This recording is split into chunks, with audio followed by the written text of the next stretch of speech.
చదువుకున్నవాడు దేశాన్ని శాసించగలడు. వాళ్ళందరూ గుండె మీద చేసుకుని కేసీఆర్ గారు, కల్వకుంట చంద్రశేఖరరావు గారు కారణజన్ముడైన, కల్వకుంట చంద్రశేఖరరావు గారు కారణజన్ముడైన.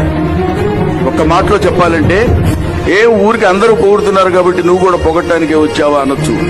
పొగడ్త వేరు, ఉన్న విషయం చెప్పటం వేరు. ఉన్న విషయం అంటే 9 మంది సంతానం తర్వాత చంద్రశేఖరరావు గారు ఎందుకు పుట్టారు అంటే ఇదిగో ఇందుకు.